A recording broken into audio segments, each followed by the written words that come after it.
Irmãos e irmãs, é com gratidão que estamos aqui, nesse lugar, nesse espaço, e é um espaço que tem sido um referencial. Acho que conheço um pouco do pastor Ricardo, daquelas leituras da revista Ultimato, e lembro muito bem, porque muito jovem, acho que em 97, 96, estava saindo da minha antiga igreja e migrando para a igreja anglicana, em 97. Então havia os trabalhos, as resenhas do pastor Ricardo, tinha lá na época também outras pessoas que no Brasil traziam suas reflexões naquele espaço. A minha origem é a origem católica romana, então fui criado com essa base espiritual que veio da Igreja Católica.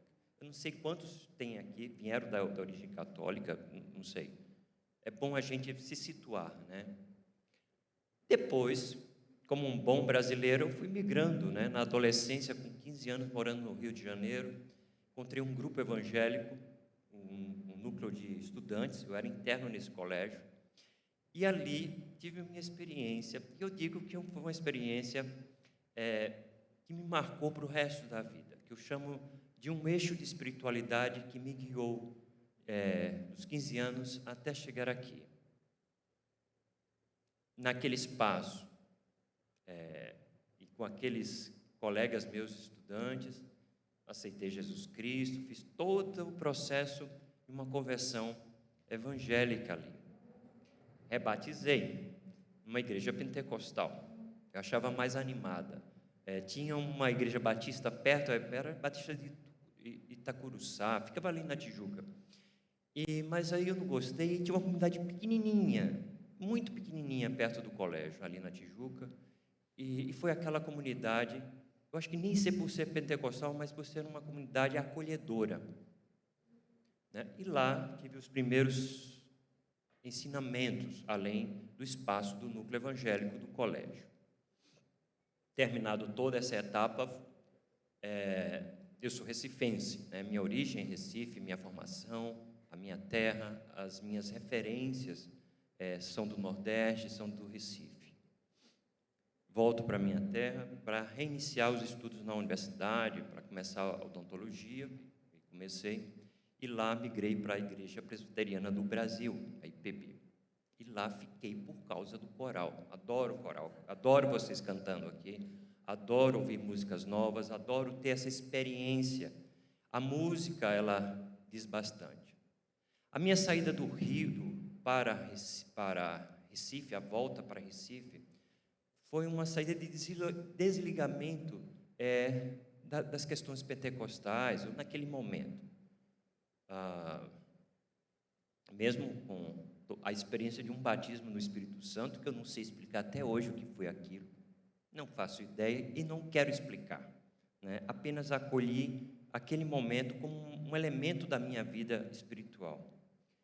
Mas algumas coisas não estavam batendo com aquela experiência e com aquele eixo que eu falei para vocês de espiritualidade, que eu disse no início, de conversão. Não batia. Foi um momento que rompi com as questões que envolviam o meu desejo por pessoas iguais ou parecidas comigo, enfim. Não sabia onde encaixar esse desejo, que era o desejo afetivo por um outro homem. E isso não tinha vocabulário para a gente lidar na igreja. A igreja não tinha um vocabulário, não tinha, além daquele que foi herdado pelas nossas igrejas, que era de condenação. Esse momento foi um momento interessante, porque fiz o rompimento, né? Um rompimento não com a questão doutrinária, nada disso, mas esse rompimento em relação à fé. Que diacho de Deus é esse que não acolhe essa mesma experiência que eu tive no mesmo corpo? Essa era uma pergunta constante em mim. Fiquei um tempo sem igreja, né? Até que um dia, vendo uma coisa do Caio Fábio, lendo, né? E tudo era muito virtual, eu só lia, não queria contato com a igreja. E aí aqueles programas do Caio Fábio da época, eu sou das antigas, né? Assim, antigas, 93, por aí. E Caio Fábio ali parou e disse assim: ei, você que só fica aí olhando na TV e tal, está na hora de você começar a congregar, voltar, né, encontrar um espaço de fé para você, né? E aquilo ficou na minha cabeça, guardei e fui. Por isso que eu fui na igreja presbiteriana e fiquei lá e fui muito feliz naquele espaço.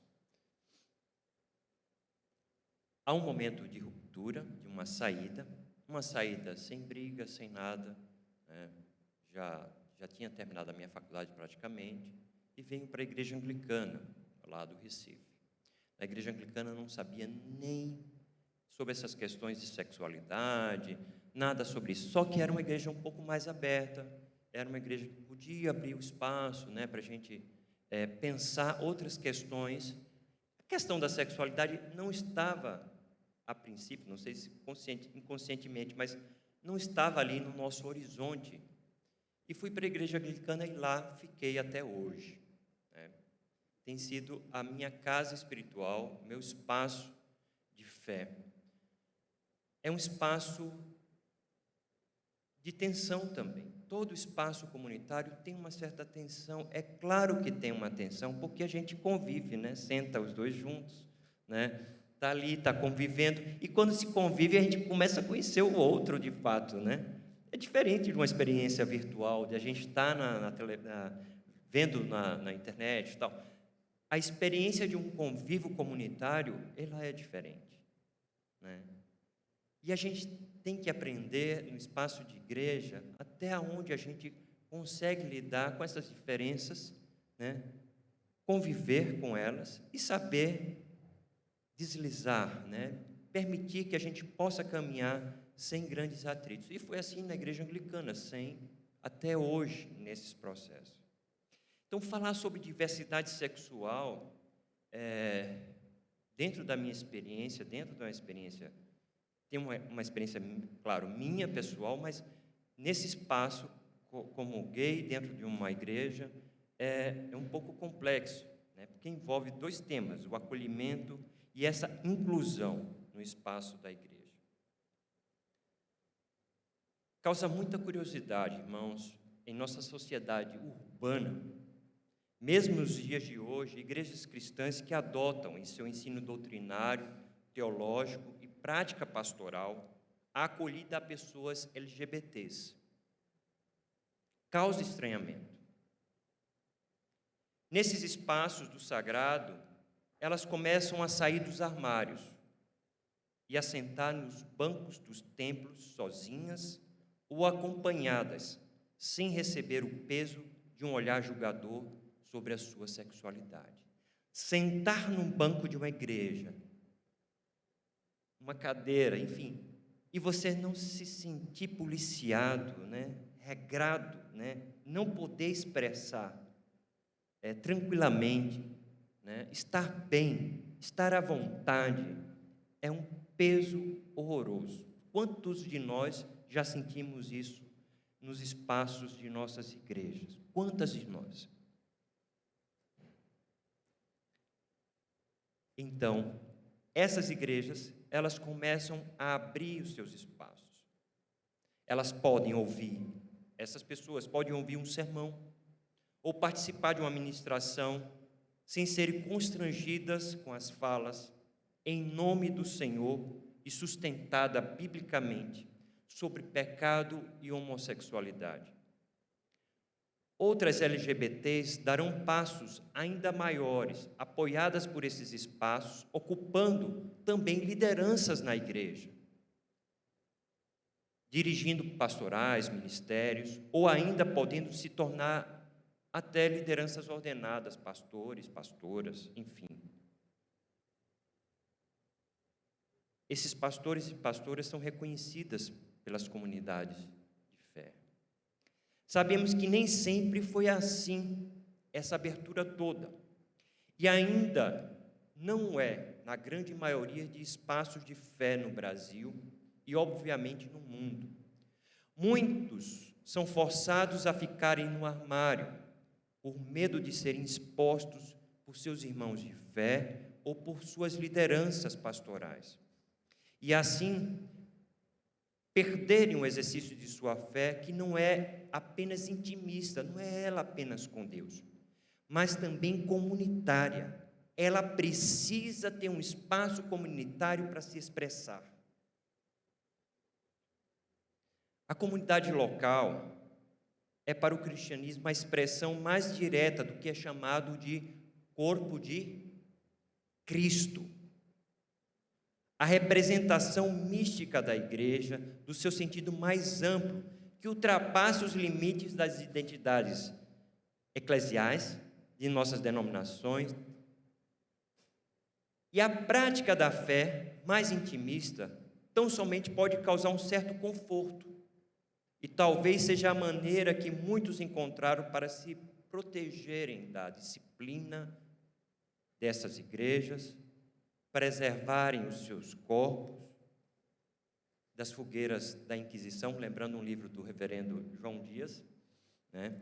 Essas fogueiras que foram, o João Dias trabalha, né, esse texto, falando justamente dessas novas formas de fogueiras da Inquisição. Elas preservam tudo isso, para não se exporem e perderem o que é mais precioso na sua vida, que é essa fé. Esse tempo de silêncio que eu fiquei do Rio e Recife foi um silêncio, no sentido algo intimista, né? Por isso que eu trouxe aquela imagem, né? Opa, e a comunidade? Mas qual comunidade a gente tem que ficar? Qual é a comunidade? Naquele tempo não tinha comunidades dentro de nossas igrejas, e muitas delas, a não ser aqui e ali, começava um movimento de formação dentro do Brasil, dessas comunidades chamadas inclusivas.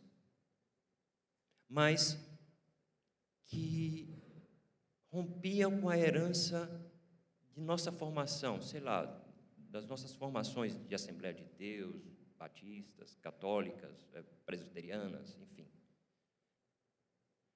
Sabemos de muitos relatos, fora e dentro dos nossos gabinetes pastorais, sobre as lutas de tantos irmãos e irmãs que sofreram e continuam sofrendo com a possível coexistência do desejo presente em nosso corpo e com o Evangelho, o amor a Jesus Cristo. E há uma necessidade de uma autorização bíblica para que eu possa aceitar o desejo, mas isso é negado tanto no espaço cristão dos protestantes herdeiros diretos daquela reforma protestante do passado, bem como das nossas igrejas evangélicas, onde a Bíblia tem a centralidade para arbitrar as questões de fé. Eu coloquei entre aspas, e o entre aspas é intencional, porque muitas vezes não é o livro em si, mas tem muito mais a ver com as formas de interpretação desse livro, de como os textos são levantados, estudados, e como esses textos são aplicados, os textos bíblicos, nas suas pastorais, nos sermões, nas escolas dominicais, e o pregador e a pregadora diz, é a palavra de Deus, e nessa hora a gente não sabe, ou a gente sabe exatamente que não é palavra de Deus, é palavra do homem. E o homem aqui eu coloco literalmente porque muitas dessas igrejas têm o perfil de pessoas como eu, um homem, uma pessoa que está ali sentada. Além dessas igrejas, existem também, e eu trago um pouco desse panorama para a gente entender, não só o nosso aspecto como igrejas protestantes, evangélicas, enfim, mas também um pouco de entender o contexto no Brasil do catolicismo. E aqui não é nenhuma crítica, nada disso. É esse olhar um pouco mais apurado de como estão essas questões dentro dos espaços católicos. Existem as pastorais católicas, elas trabalham, pastorais LGBTs, conheço, são pessoas muito comprometidas com suas igrejas, com suas paróquias, enfim, mas dentro de uma perspectiva católica, porque ela não quer perder, ela não quer sair não quer sair da igreja, ela não tem esse desejo, né? Não é uma coisa assim, eu vou sair, porque não, elas querem estar na igreja, mas se sentem não tão acolhidas nesses espaços, como em outras igrejas que a gente já conhece. Mas eu trago porque é uma referência bacana. Teve uma vez, a gente recebeu lá na Trindade, eu sou da Catedral Anglicana da Santíssima Trindade, mas naquela época era uma paróquia. E eu me lembro que a gente ia receber uma visita de um moderador, do secretário-geral do Conselho Mundial de Igrejas. O Conselho Mundial de Igrejas é um organismo que foi criado, eu acho que no início do século XX, por aí, para atender e tornar o diálogo entre as igrejas, buscar aquela unidade pensada naquele contexto das igrejas cristãs, e incluiria católicas, protestantes, as evangélicas. E esse contexto vai se ampliando durante o século XX. Mas o secretário veio e um irmão de uma outra igreja, aqui em São Paulo, disse assim: mas vocês vão levar, isso em 2011, foi 2011, vocês vão levar o secretário naquela igreja. Aquilo, quando chegou nos ouvidos, e os pastores e pastoras recebem muita coisa nos ouvidos, né? As informações circulam. Foi algo que me chocou. Por que aquela igreja? Porque a Trindade já abria esse diálogo. Isso causou empecilho de comunhão com aquela igreja, do que estava falando da nossa igreja. Não da nossa parte, mas deles. Mas é interessante, porque a Igreja Católica, ela guarda a chamada tradição dos pais e mães da igreja, tal como a Igreja Anglicana. Aquela forma de como aquele texto bíblico, como a gente vai colocar em prática aquilo que foi ensinado nos primeiros séculos da igreja. Então, como acumular um chamado tesouro de formas como a gente deve seguir, né? E que hoje a tradição é um elemento interessante, rico, é um tesouro, mas pode ser também um empecilho quando ele não permite sair do tradicionalismo, porque a tradição é algo vivo dentro da igreja. Nelas, o tema de acolhida aos LGBT passam distante dos altares do sacrifício, mesmo no caso de nossos irmãos romanos. Eu lembro de uma frase do Papa Francisco, e são palavras, né, que ele tenta alcançar esse diálogo com a igreja e também com as questões que ele chama justamente dessas pessoas que estão à margem. E ele traz toda aquela história sobre o casamento, né, uma bênção, né? E é interessante que consegue encontrar dentro do espaço da Igreja Católica, do jeito da tradição, esse olhar para, não, pode-se dar uma bênção, mas a bênção, ela seria algo não para a união em si, mas para as pessoas desta união. Ou seja, nada poderia parecer com o casamento, nada poderia lembrar qualquer coisa do casamento. Então, a bênção nesse sentido, ela é para as pessoas, né? E a mídia, quando passa todo aquele, de uma forma que a gente, às vezes, tem que ter cuidado, né? Discernimento, por que ela está dizendo isso? Então, está lá, no Dicastério da Doutrina da Fé, o antigo Santo Ofício, que trabalhou justamente esse termo e que Francisco deu a assinatura dele, assim, pode publicar e mandar. Então, mesmo assim, a igreja, ela tenta avançar nessas discussões, em vários espaços. Na igreja luterana, o mesmo sentido, tenta abrir pastorais no diálogo das suas igrejas, né? E assim a gente vai encontrando aqui e ali esses movimentos. E aí, uma pergunta: e onde se encontra a igreja anglicana nessa discussão, né? A nossa discussão ela começa em 97, oficialmente no Brasil. Os bispos, que a gente tem um governo chamado episcopal, que é um governo de bispos, né? Corresponderia, por exemplo, na Igreja Metodista, também uma figura de bispo. Mas a Igreja Anglicana não tem uma força de um bispo metodista. Não tem nenhuma força de um bispo da Assembleia de Deus. No sentido de autoridade. Sempre tem elementos que mediam essa autoridade, não dando toda a responsabilidade ao bispo, mas a sua assembleia, os seus membros, os seus clérigos, e assim essa autoridade dispersa, ela é trabalhada. Bem, a Igreja Episcopal Anglicana do Brasil, em 1997, ela lança uma carta dos bispos dizendo, olha, estamos notando em nossas igrejas, nossas paróquias, nossos bancos, nossos altares, nos nossos gabinetes pastorais, pessoas que são GLS, esse era o termo da época, GLS. Quem é que lembra dessa? Quem deu risada é porque lembrou. GLS, gays, lésbicas e simpatizantes. E era o famoso GLS. Sim, tem um clérigo, realmente eu tenho um clérigo assim, tal, ele é um pastor de tal igreja, tal. Tem um membro administrativo que a gente chama de junta paroquial, que organiza toda a parte administrativa, paga as contas, resolve os problemas administrativos da paróquia ou da igreja. Tem um membro que é muito fiel, dá o dízimo, como se fosse um elemento, mas ou seja, era uma pessoa comprometida até nessa questão de contribuição com a igreja. São pessoas que cantam no louvor, e nos grupos de louvores, e também nos grupos de teatro, eram espaços, e continuam sendo espaços de expressar um pouco dessa energia que se tem da sexualidade. Isso eu aprendi desde cedo e via e percebia isso em todos os grupos. Por isso que eu fui para um grupo de coral, um grupo de música, porque era um espaço que eu podia canalizar um pouco dessa energia.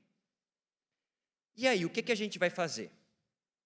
Os bispos se perguntaram, a gente não sabe. O Brasil estava ainda discutindo o tema. Eu acho que na época Marta Suplicy começou a trabalhar essas questões. E a gente precisa trabalhar esse tema. A comunhão anglicana começa no mundo, em uma igreja nos Estados Unidos, na Inglaterra. Olha, isso está mais constante em nossas igrejas. A igreja anglicana, em 97, lança essa carta.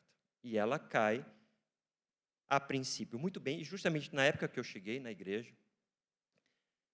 Mas as repercussões foram diversas no Brasil. Na minha diocese, em Recife, nós tínhamos o bispo, com o mesmo sobrenome, mas o meu é com E e o outro era com I.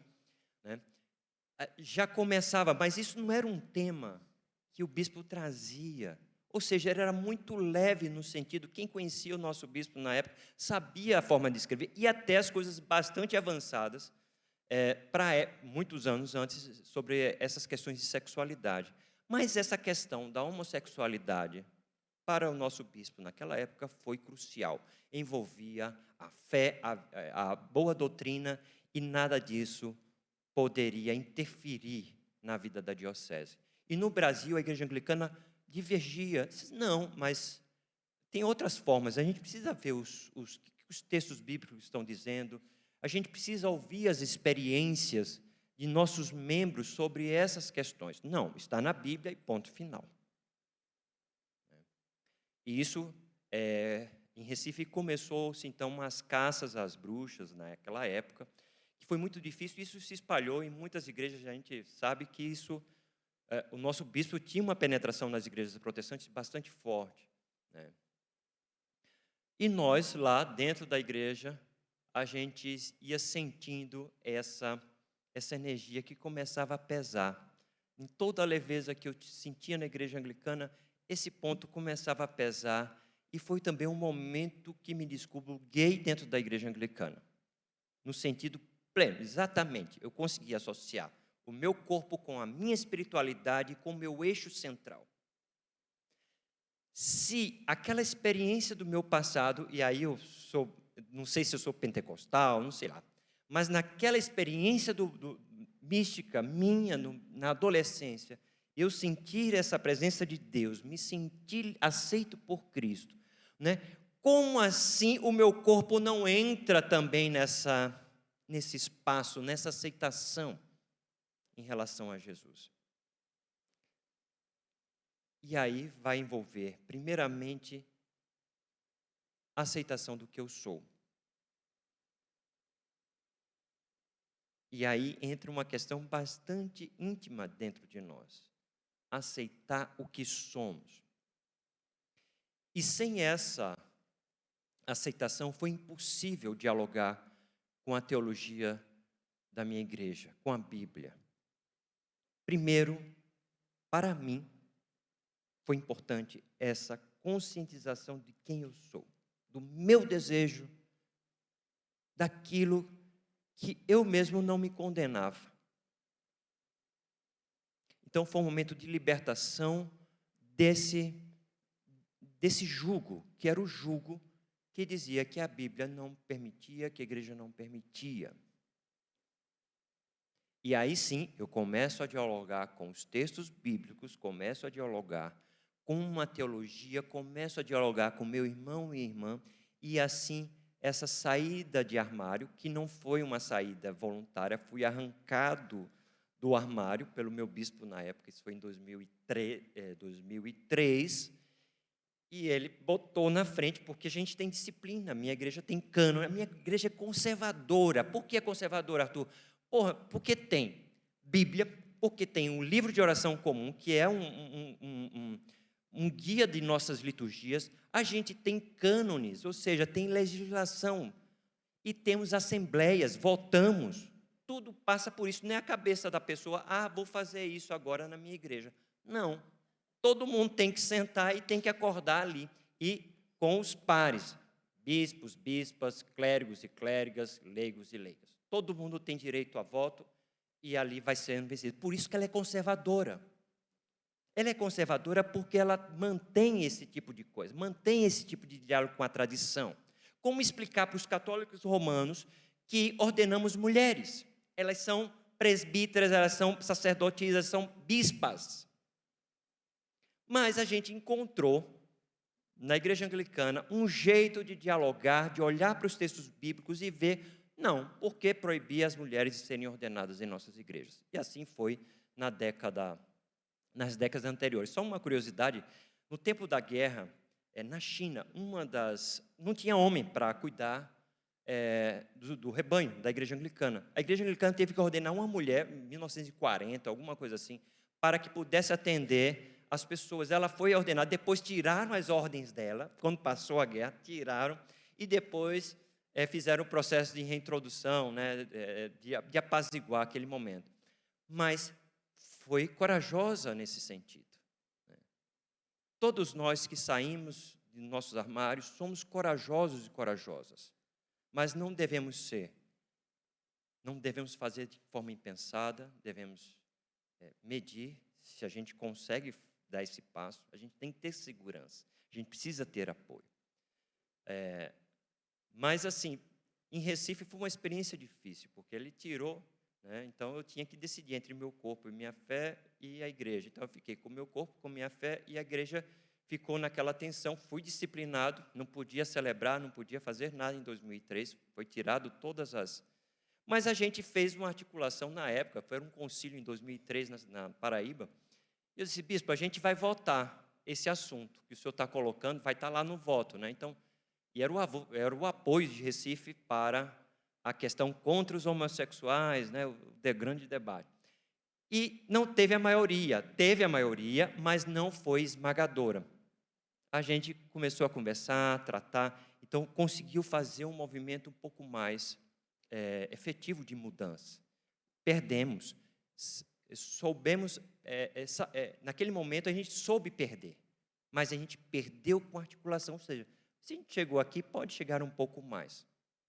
E assim foi dentro da igreja anglicana, me refugiei, fui acolhido em São Paulo, sou um migrante por causa da minha sexualidade, eu tive que sair do espaço, eu tive que sair da minha cidade, da minha família, das minhas referências afetivas, culturais, para estar em outro lugar. para sobreviver, guardar a minha fé, guardar o meu corpo e continuar dentro da minha igreja. E aqui fui acolhido. E aqui chegando, não tinha um manual, né? Como é que a igreja vai tratar do assunto? Não tinha manual, porque eu já era abertamente gay dentro do espaço da igreja anglicana. Então não tinha um manual. Olha, você tem que seguir assim, assado. Toda a referência nossa era a questão homem e mulher, né? Heterossexual. E aí, como é que tá? Isso não tem manual. Gente, não tinha manual em 2004, nada sobre de como a gente deve ser. Eu não sabia como é que eu tinha que me comportar dentro do espaço, aqui agora eu podia em São Paulo. Mas foi libertador. Primeiramente, não senti aquele olhar julgador nos meus sermões. Eu poderia falar sem precisar chocar, não precisei usar nada de fazer choques, mas as pessoas sabiam que meu corpo ali tinha um desejo com outro homem. Isso era curioso, porque, claro, os membros sentavam, olhavam, aí no cafezinho conversavam uma coisa, entrava o assunto devagar, começava a entrar, e era uma maneira, e eu acho que essa é a maneira que tem que ser feita, de diálogos dentro da nossa igreja, começar a entrar. Um sermão que você consegue soltar uma palavra, uma chave de leitura bíblica, que vai além daquelas que a gente ouve, é interessantíssimo. Ajuda. Um escrito, né? Uma revista, uma fala. Isso vai atraindo outras pessoas. Opa, aquele espaço ali parece que é um espaço seguro para eu estar, para eu viver bem com Deus. Esse tipo de construção é uma construção que também deve envolver a comunidade. Não dá para a gente carregar sozinho esse peso. A gente tem que pensar como vai fazer esse tipo de coisa, né? A gente precisa ter pessoas que vão nos dar suporte na liderança. Outra, encorajar as pessoas que estão fechadas em seus armários. A igreja começa a perceber quando começa a sair mais gente do armário. Aí a coisa começa a andar. A discussão da igreja anglicana começa, né? Quando o primeiro pároco é abertamente gay, outro aparece. Sempre vai ter chamado, não sei se é o boi de piranha, né? Mas alguém que tem que entrar para começar o processo. Isso se paga um preço. Quando a gente está hoje, 2025, vê, não, porque agora já pode, a gente não entende essa lógica que foi construída no passado. Pessoas como eu, hoje, né, penso que esse é um processo que sempre teve um processo de se comer pelas beiradas, de conversar, de preparar, né? E isso exige paciência. Às vezes a gente não vai ter essa paciência e vai criar algo pronto, mas é algo potencial que a gente pode criar. Os espaços seguros são espaços que são construídos, né, com os apoios dos nossos pastores, pastoras, bispos e bispas, enfim. É um espaço seguro também do irmão e da irmã que sentam ao nosso lado. Porque vão criando esses laços, vão nos fortalecendo emocionalmente e espiritualmente para esse debate, para essa vivência. A igreja anglicana perdeu, em 2016, um sínodo na votação, que foi que a gente colocou a ideia do casamento igualitário. Tudo já estava sendo permitido. Olha, pode batizar, pode crismar ou confirmar da nossa igreja, pode ordenar os pastores, pastoras, mas ainda não podia casar, porque havia no nosso livro de oração comum, por isso que ele é conservador, estava lá, homem e mulher. Quando eu tinha que fazer a celebração, era um homem e uma mulher e estava ali. Então, isso foi conseguido aos poucos. Em 2016, a gente perdeu no voto. E na hora da votação, tinha as discussões, né? Quem era a favor ou contra, mas foi de uma forma respeitosa, muito respeitosa.